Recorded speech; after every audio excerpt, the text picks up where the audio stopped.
अब हम आते हैं इसके पार्ट 3 के ऊपर एंड यहाँ से हमारा चैप्टर नंबर 7 स्टार्ट होता है। ये बात करते हैं इंजंक्शंस के बारे में। अब जो इंजंक्शंस होती है ना, ये दो टाइप की होती हैं। Firstly it can be preventive and secondly it can be mandatory. तो दो टाइप ऑफ इंजंक्शन होती है, preventive and mandatory. Preventive injunction का एग्जांपल आपको मैं देता हूं। फॉर एग्जांपल, ए ने एक सूट फाइल की है अगेंस्ट बी कि बी जो है मेरे घर के सामने रोज रोज बहुत तेज आवाज में गाने गाता है एंड लाउड स्पीकर लगा के गाने गाता है वो। इसकी वजह से मेरे को बहुत ज्यादा परेशानी हो रही है एंड वो कोर्ट से प्रे करते हैं that please ask B to stop. B को आप बोलिए कि गाना ना गाए लाउड स्पीकर लगा लगा के। ओके, तो अगर यहाँ पे कोर्ट बी को बोलता है कि you can not sing songs at such high volume, तब ये हो जाएगी प्रिवेंटिव इंजंक्शन, बिकॉज कोर्ट उसको प्रिवेंट कर रहा है गाना गाने से। ओके, तो ये होती है प्रिवेंटिव इंजंक्शन। मैंडेटरी इंजंक्शन का एग्जांपल, फॉर एग्जांपल बी ने बहुत सारा कूड़ा फैलाया हुआ है अपने घर के सामने। रोज वो कूड़ा जो भी घर का होता है वो कूड़ेदान में नहीं डालता है, उठा के वो अपने घर के बाहर फेंक देता है। अब इसकी वजह से नेबरहुड में बहुत ज्यादा बीमारियां फैल रही हैं, बहुत ज्यादा बदबू आती है। तो यहाँ पे अगर कोई लोकेलिटी का पर्सन कोर्ट में जाके बोलता है कि सर प्लीज बी को बोलो कि कूड़ा साफ करे और जगह खाली करे ये वाली, ताकि बदबू ना फैले और किसी को डिजीज ना हो, तो कोर्ट अगर ये चीज बोल देता है, देन कोर्ट इस चीज की परमिशन दे देता है, तो ये हो जाएगी मैंडेटरी इंजंक्शन। बिकॉज कोर्ट उसको बोल रहा है यहाँ पे कि आप अपना कूड़ा हटाओ, डायरेक्शन दे रहा है कोर्ट यहाँ पे। एंड जब कोर्ट डायरेक्शन देता है then it is called a mandatory injunction, क्योंकि उसको यहाँ पे कुछ काम करना पड़ रहा है। पहले वाले एग्जाम्पल में हम देखा था कि उसको काम करने से रोका जा रहा था, बट यहाँ पे उसको बोला जा रहा है कि आप कुछ काम करो, तो this is called a mandatory injunction. अब ये जो इंजंक्शन है इसकी ड्यूरेशन भी डिफरेंट हो सकती है। ओके, एक इंजंक्शन होती है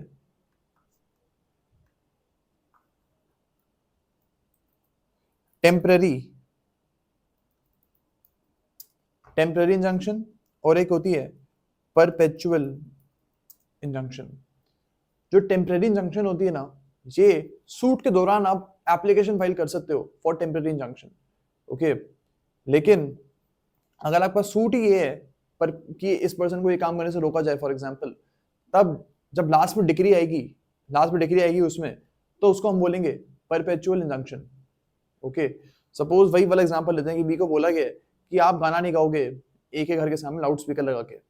ओके, अगर कोर्ट यहाँ पे डिग्री कर देता है सूट के एंड में, then it will be a perpetual injunction on B कि आप कभी भी ए के घर के सामने आके लाउड स्पीकर लगा के गाने नहीं गा सकते हो। ओके, बट इसी सूट के दौरान अगर ए एक छोटी सी बात बोलता है कि सर जब इस सूट का डिसीजन आएगा तब तक बहुत देर हो जाएगी, कम से कम आप बी को बोलो कि 2 घंटे तो मेरे घर जब मेरा पढ़ने का टाइम होता है उस टाइम तो कम से कम अभी तक जो बी है वो गाने ना गाए लाउड स्पीकर लगा के।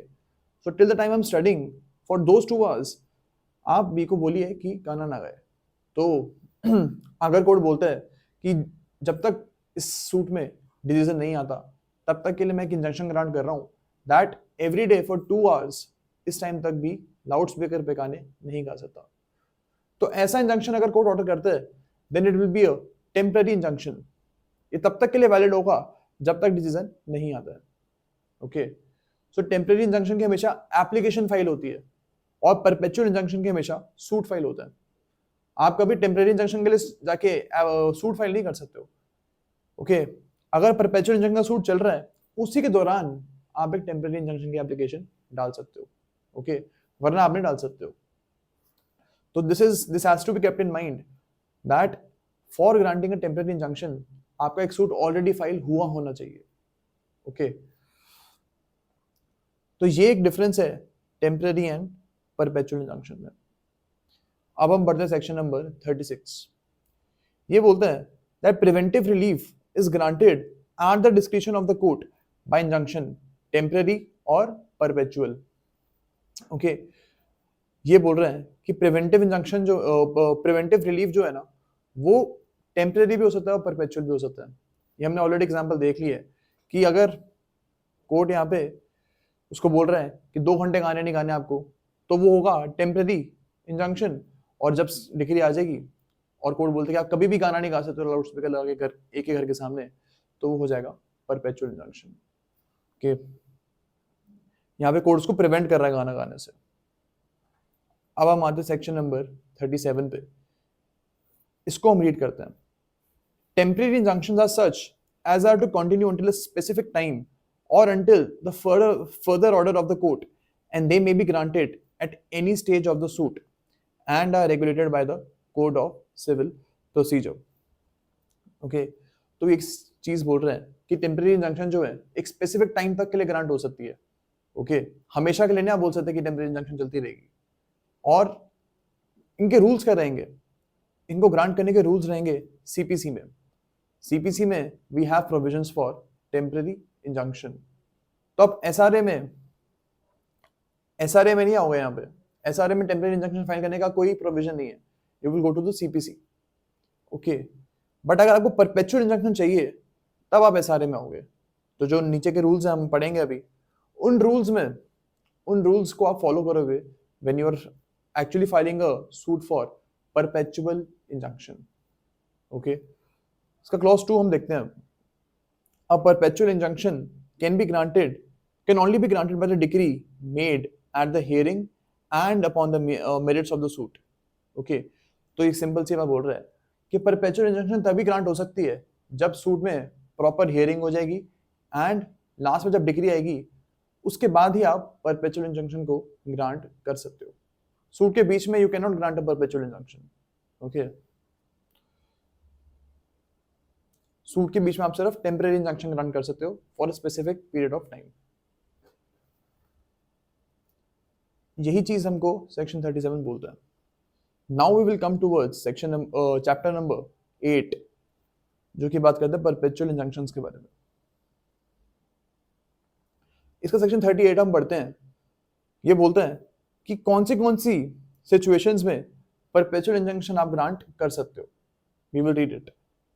Subject to the other provisions contained in or referred to by this chapter, a perpetual injunction may be granted to the plaintiff to prevent the breach of any obligation existing in his favor, whether expressly or by implication. यानी कि अगर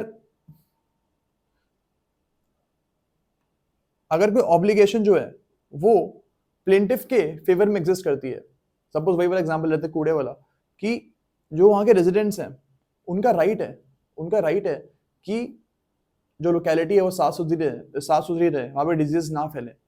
और अगर इस right को कोई भी neighbour या कोई भी पर्सन वायलेट करता है, then he is violating his duty to keep the surroundings clean. हर पर्सन की ड्यूटी होती है कि वो सराउंडिंग्स को क्लीन रखे, एंड अगर उसको वायलेशन कर रहा है वो, देन उसके खिलाफ इंजंक्शन ग्रांट हो सकती है। और हमारे एग्जाम्पल में उस पर्सन के खिलाफ इंजंक्शन ग्रांट हो सकती है कि आप अपने कूड़े को साफ करो। ओके, अब हम आते हैं इसके क्लॉज 2 के ऊपर। ये बोलता है that when any such obligation arises from contract, the court shall be guided by the rules and provisions contained in chapter 2। यानी कि जो चैप्टर 2 में रूल्स हैं वो आपको फॉलो करने पड़ेंगे। फॉर एग्जाम्पल, आप अगर एक टीचर है, आप उस टीचर को ये नहीं बोल सकते हो that you have to mandatorily teach your students. आप एक मैंडेटरी इंजंक्शन उस टीचर के खिलाफ इशू नहीं कर सकते हो कि आपको बच्चों को पढ़ाना ही पढ़ाना है, because we read this thing in section 14 I guess, कि आप पर्सनल कॉन्ट्रैक्ट्स को इन्फोर्स नहीं करवा सकते हो। You can not specifically enforce personal contracts. तो same is there here as well, कि आप उसके खिलाफ मैंडेटरी इंजंक्शन भी इशू नहीं कर सकते हो। अब आते हैं इसके क्लॉज 3 पे। ये बोलते हैं where the defendant invades or threatens to invade the plaintiff's right to or enjoyment of property, the court may grant a perpetual injunction in the following cases। मतलब इन केसेस में आप perpetual injunction को grant कर सकते हो। where the defendant is trustee of the property for the plaintiff, जहाँ पे defendant trustee है प्रॉपर्टी का, वहां पे आप perpetual injunction ग्रांट कर सकते हो। Secondly, when there exists no standard for ascertaining the actual damage caused or likely to be caused by the invasion. यानी कि कोई ऐसा स्टैंडर्ड नहीं होता, कोई स्टैंडर्ड ऐसा एग्जिस्ट नहीं करता जिसके बेसिस पे आप ये डिसाइड कर सकते हो कि उस ब्रीच की कंपनसेशन क्या होगी। फॉर एग्जाम्पल जो कूड़े वाला एग्जाम्पल था, हम उसमें ये डिटरमाइन नहीं कर सकते हैं कि अगर कूड़ा ऐसे फैला के रखेगा हर टाइम तो उसकी क्या हम कंपनसेशन देंगे बाकी के रेजिडेंट्स को। आप ये डिटरमाइन नहीं कर सकते हो कि 2 लाख रुपए लगेंगे या 3 लाख रुपए कंपनसेशन पे करना पड़ेगा यहाँ पे जो कूड़ा फैला रहा है उसको, बिकॉज कितने सारे रेजिडेंट्स हैं, कितने लोगों को वो जाके देगा कंपनसेशन। इस केस में बेटर ये रहेगा कि आप उसको ये बोलो कि तुम इसको साफ करो और काम खत्म होगा। Okay, where the invasion is such that compensation in money would not afford adequate relief. तो अगर इसी केस में आप ये चीज ऑर्डर कर दो कि कूड़ा तो रहे, लेकिन आप एक काम करो, सबको जाके ना पैसे दे दो, कंपनसेशन दे दो कि कूड़ा मैंने फैलाया है, इसके आप एक कंपनसेशन ले लो और कूड़ा हटाने की जरूरत नहीं है। ऐसा हो सकता है? ऐसे करने से जो वहाँ के रेजिडेंट्स हैं उनको कोई भी फायदा नहीं होगा, कूड़ा तो वहीं भी पड़ा है ना अभी भी। ओके, तो in this case compensation is not the adequate relief. यहाँ पे उसको वो कूड़ा हटाना ही पड़ेगा, वही एडिक्वेट रिलीफ होगा। D, where injunction is necessary to prevent a multiplicity of judicial proceedings. उसी केस में, वही सेम एग्जांपल में, अगर उसने कूड़ा नहीं हटाया तो एक रेजिडेंट नहीं, सारे के सारे रेजिडेंट भी आ सकते हैं उसके खिलाफ एप्लीकेशन लेके, उसके खिलाफ एक सूट लेके कि सर आप सब इसको हटाइए, इसको बोलिए कि कूड़ा अपना हटाए। तो यहाँ पे मल्टीप्लिसिटी ऑफ जुडिशियल प्रोसीडिंग्स को रोकने के लिए आप पहले ही केस में परपेचुअल इंजंक्शन जो है वो ग्रांट कर दो और उसको बोल दो कि आप कूड़ा हटाओ। अब हम आते हैं इसके सेक्शन नंबर 39 पे, जो कि बात करता है मैंडेटरी इंजंक्शन की।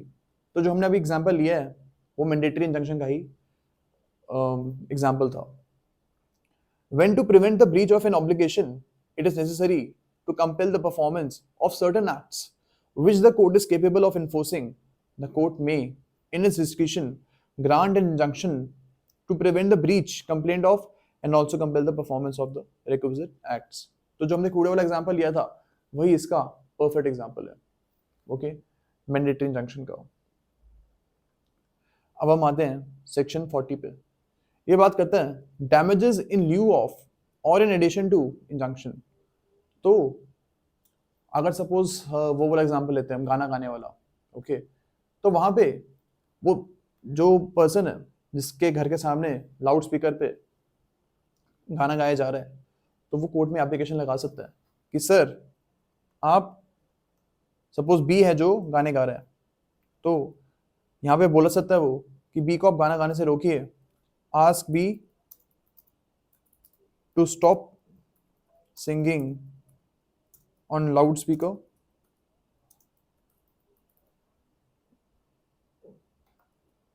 Okay, and यहाँ पे वो एक और चीज भी बोल सकता है कि जो भी इसने इतने दिनों तक मेरे घर के सामने लाउड स्पीकर बचाया है, इसके लिए मेरे को कंपनसेशन भी चाहिए। तो दोनों की दोनों चीजें वो सेम सूट में मांग सकता है, लेकिन हाँ अगर वो कंपनसेशन मांग रहा है तो उसको स्पेसिफिकली लिखना पड़ेगा और इसकी कोर्ट फीस भरनी पड़ेगी। ओके, तभी उसको कंपनसेशन मिलेगा।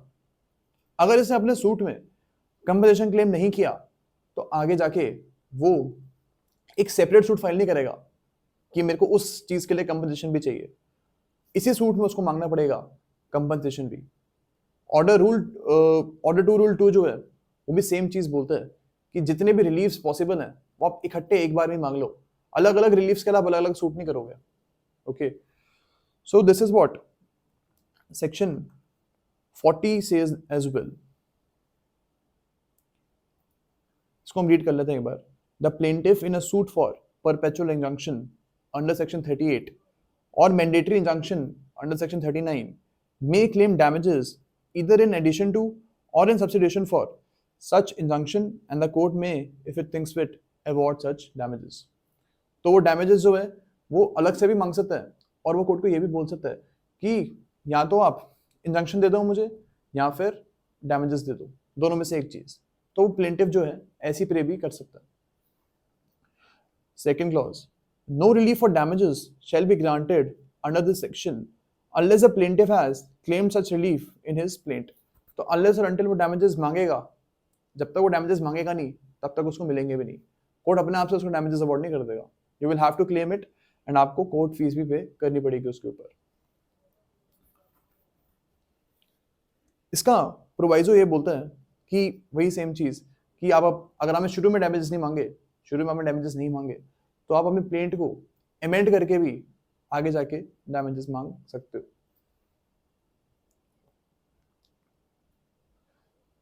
The dismissal of a suit to prevent the breach of an obligation existing in favor of the plaintiff shall bar his right to sue for damages for such breach.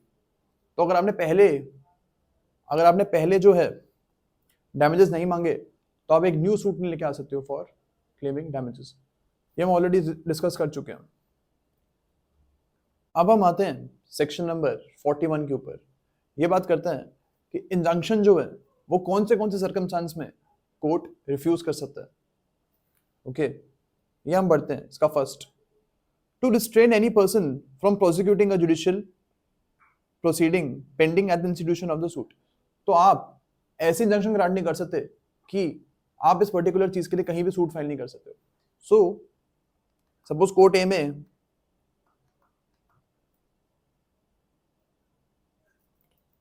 Suppose court ए में injunction की application file हुई भी है, तो court ए जो है ना वो ये नहीं बोल सकता कि आप मेरे कोर्ट में इस इंजंक्शन को लेके नहीं आओगे और आप किसी और कोर्ट में भी इस इंजंक्शन की एप्लीकेशन को लेके नहीं आ सकते हो. तो आप उसका राइट टू क्लेम इंजंक्शन ये आप बार नहीं कर सकते हो. ओके, अनलेस और अंटिल, इसमें एक ये भी रूल है, अनलेस और until such restraint is necessary to prevent multiplicity of proceedings. तो फॉर एग्जाम्पल एक सूट ऑलरेडी डिसाइड हो चुका है, ओके, और सब्सिक्वेंट सूट पे रेस जुडिकाटा लगा हुआ है, यानी कि रूल है सेक्शन 11 ऑफ सीपीसी में कि एक सूट जब डिसाइड हो चुका है तब उस सूट को दोबारा से आप लेके नहीं आओगे कोर्ट में. तो ऐसा कोई सर्कमस्टांस है, देन इन दिस केस आप बार कर सकते हो कि आप दोबारा से सूट लेके नहीं आ सकते बिकॉज सेक्शन 11 बार करता है आपको. ओके, तो ये अलाउड है. But without any reasonable grounds, you cannot actually bar a person's right to approach courts. अब हम आते हैं इसके क्लॉज बी के ऊपर. क्लॉज बी क्या बोलता है? सपोज ए एक पर्सन है, इसने एक एप्लीकेशन फाइल करी है इन अ ट्रायल कोर्ट. इसने ट्रायल कोर्ट में एक एप्लीकेशन फाइल करी है. तो जो ट्रायल कोर्ट है वो ऐसा ऑर्डर पास नहीं कर सकता कि इस एप्लीकेशन को मैं तो नहीं सुनूंगा और ना ही इस एप्लीकेशन को हाई कोर्ट सुनेगा. ओके, तो ट्रायल कोर्ट ऐसा नहीं बोल सकता है कि मुझसे बड़ा जो कोर्ट है, मुझसे बड़ा कोई कोर्ट है, वो भी इस एप्लीकेशन को नहीं सुनेगा. ओके, सो अपने आप से ट्रायल कोर्ट नहीं बोल सकता. ए के पास राइट होगा कि वो चाहे तो हायर कोर्ट्स में जाए और सेम एप्लीकेशन को प्रेजेंट करे, और हायर कोर्ट चाहे तो उसको फिर डिसमिस कर सकते हैं. बट ट्रायल कोर्ट के पास पावर नहीं है कि आप हायर कोर्ट को ये बोलो कि ये भी एप्लीकेशन नहीं सुनेंगे. Trial court can not decide for a higher court. Okay, so यही चीज हमारा बी बोलता है. अब हम आते हैं सी पे, to restrain any person from applying to any legislative body. For example A के लोकेलिटी में ना बहुत सारे गड्ढे बने हुए हैं. ओके, अब वो एमसीडी के खिलाफ इंजंक्शन एप्लीकेशन लेके आता है कि एमसीडी को बोलिए कि सारे के सारे गड्ढे को भरे, यहाँ इनको भरे बेसिकली, ताकि कोई गिरे ना, कोई नुकसान ना हो किसी को. ओके, ऐसी एप्लीकेशन ये डालता है.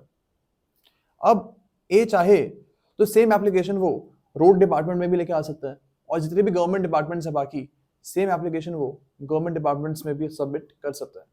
तो अगर कोर्ट ये बोलते हैं कि आप ऐसी एप्लीकेशन किसी गवर्नमेंट बॉडी के पास नहीं सबमिट कर सकते हो, रोड डिपार्टमेंट के पास फॉर एग्जाम्पल आप इस एप्लीकेशन को लेके नहीं जा सकते हो, तो ऐसी इंजंक्शन को कोर्ट ग्रांट नहीं कर सकती. कोर्ट आपके इस राइट को नहीं छीन सकती that you can not approach any other legislative body. तो यही चीज सी बोलता है. अब हम आते हैं डी के ऊपर, to restrain any person from instituting or prosecuting any proceeding in a criminal matter. तो ऑब्वियसली एक सिविल कोर्ट ऐसा इंजंक्शन लेके नहीं आ सकती है दैट आप कभी भी क्रिमिनल कोर्ट में इस मैटर को लेके नहीं जा सकते। वो आपका राइट है, अगर आप चाहो तो चले जाओ, और अगर वो नहीं बनता है, क्रिमिनल कोर्ट को लगता है कि हाँ ये जो मैटर है ये मैं नहीं सुन सकता, तो वो आपके केस को अपने आप डिसमिस कर देंगे। ओके, लेकिन सिविल कोर्ट के पास पावर नहीं कि वो ऐसा कोई इंजंक्शन ग्रांट करे। अब हम आते हैं ई पे, to prevent the breach of a contract the performance of which would not be specifically enforced. मतलब कि आप फॉर एग्जाम्पल एक पर्सन है ए, इनको वही टीचर वाला एग्जाम्पल लेते हैं हम। आप टीचर को ये नहीं बोल सकते हो कि आपको स्टूडेंट को पढ़ाना ही पढ़ाना है, ऐसा आप कॉन्ट्रैक्ट इन्फोर्स नहीं करवा सकते हो। और सेम चीज के लिए आप मैंडेटरी इंजंक्शन भी नहीं फाइल कर सकते हो। एक आप ये भी नहीं बोल सकते हो कि हम आपके खिलाफ एक मैंडेटरी इंजंक्शन पास कर रहे हैं that you have to teach this student. Okay, तो ऐसा आप मैंडेटरी इंजंक्शन भी नहीं ग्रांट नहीं कर सकते हो। अब हम आते हैं इसके एफ के ऊपर, to prevent on the grounds of nuisance an act of which it is not reasonably clear that it will be a nuisance. Okay, अब फॉर एग्जाम्पल एक पर्सन है, ये क्या देखता है कि बी जो है मेरी लोकेलिटी में कुछ कंस्ट्रक्शन कर रहा है, बी स्टार्टेड सम कंस्ट्रक्शन। ए को लगता है कि बी तो जरूर एक होटल बना रहा है यहाँ पे, और अगर ये होटल बन गया तो मेरी लोकेलिटी में बहुत ज़्यादा नॉइज आएगी, बहुत ज़्यादा दिक्कतें आएंगी। तो अभी उसने ये बी ने ये चीज़ डिसाइड भी नहीं करी कि ये होटल है या फिर क्या है, वो बस कंस्ट्रक्शन कर रहा है। इसी टाइम ये क्या करता है, वो कोर्ट में जाके पहुंच जाता है कि इस कंस्ट्रक्शन को रुकवाइए, बिकॉज अगर ये बन गई तो बहुत ज़्यादा यहाँ पे नुकसान होगा, बाकी की पार्टीज को बहुत ज़्यादा यहाँ पे शोर शराबा होगा। ओके, यहाँ पे कोर्ट जो है इंजंक्शन ग्रांट नहीं कर सकती है, बिकॉज अभी तो होटल बना भी नहीं है, अभी तो कॉज ऑफ एक्शन अराइज हुआ भी नहीं है, उससे पहले ही आप जाके कोर्ट में पहुंच गए हो। This is not allowed and in this case injunction can not be granted. Okay, यहाँ पे रीजनेबली क्लियर नहीं है। देखो आप हमारे एग्जाम्पल में इट्स नॉट रीजनेबली क्लियर कि होटल बनेगा या फिर नहीं बनेगा, क्या होगा, तो अभी आप इंजंक्शन ग्रांट नहीं कर सकते हो। अब हम आते हैं जी के ऊपर, to prevent a continuing breach in which the plaintiff has acquiesced. For example A रोज क्या करता था, जो लोकेलिटी का गेट था ना, रोज जाके वो रात में बंद कर देता था। ओके, और कोई भी रेजिडेंट को उससे दिक्कत नहीं होती थी, बिकॉज वो सिक्योरिटी के लिए ही करता था, बाकी रेजिडेंट्स की सिक्योरिटी के लिए वो गेट जाके बंद कर देता था रोज।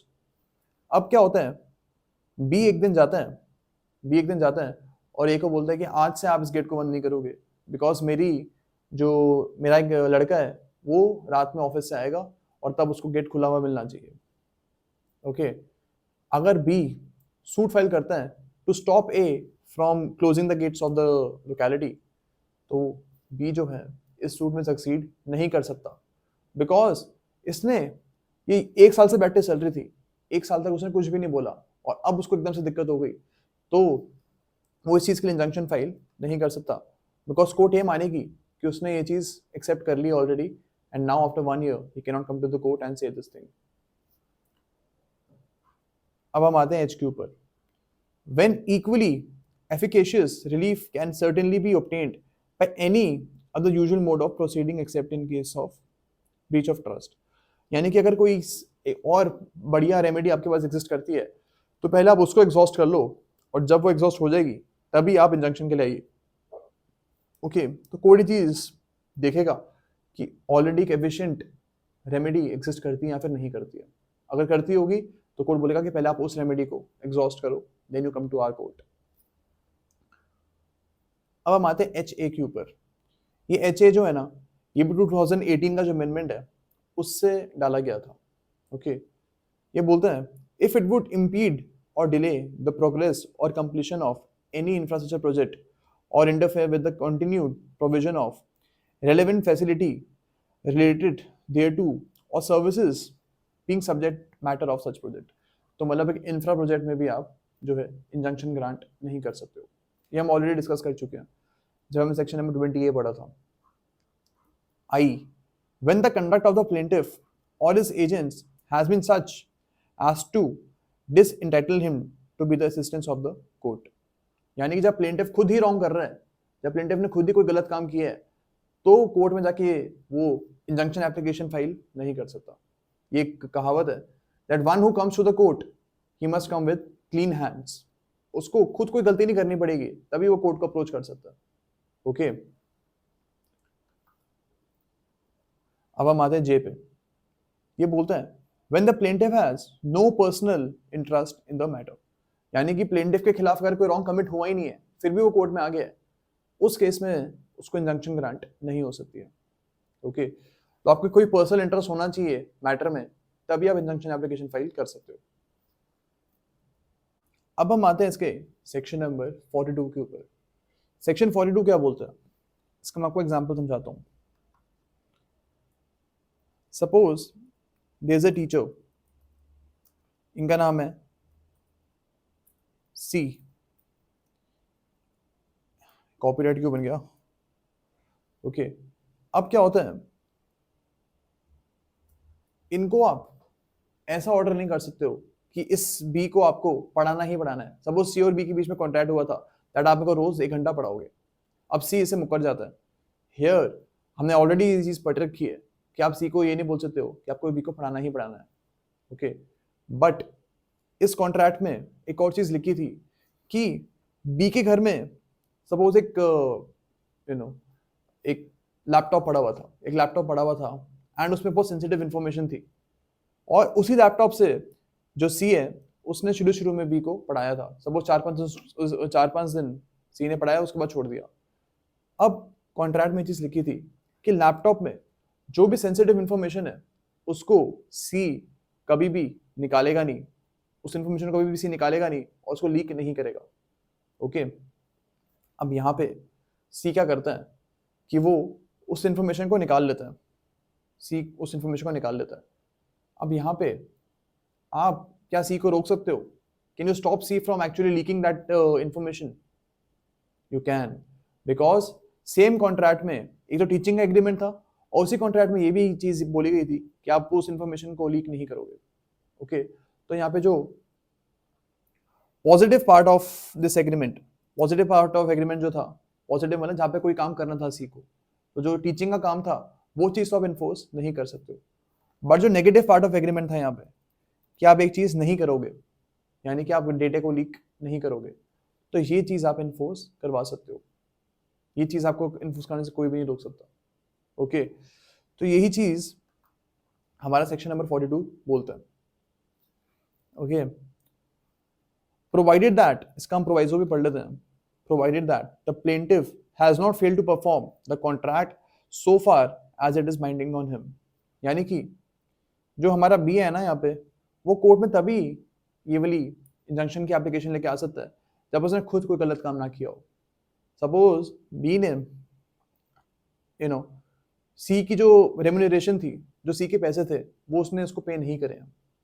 इस केस में वो ये वाली एप्लीकेशन, ये वाली इंजंक्शन लेके नहीं आ सकता है, बिकॉज उसने खुद ही अपना काम सही से नहीं किया। पहले उसको पैसे देने पड़ेंगे सी के सारे, जो उसने ऑलरेडी उसको पढ़ाया है 6 दिन, उसके पैसे देगा पहले सी को वो, उसके बाद ही वो ये वाली इंजंक्शन एप्लीकेशन लेके आ सकता है। तो यही हमारा सेक्शन नंबर 42 बोलता है। अब ये जो एसआरए है, ये प्रीलिम्स के हिसाब से तो हमारा कंप्लीट हो गया, सारे सेक्शंस हमने कंप्लीट कर लिए इसके, बट मेंस के हिसाब से अभी भी इसमें कंटेंट बाकी है। तो आई जस्ट रिकमेंड कि आप वो भी ज़रूर देखना, बिकॉज उसके बिना एसआरए कंप्लीट नहीं माना जाएगा। Okay, thank you so much.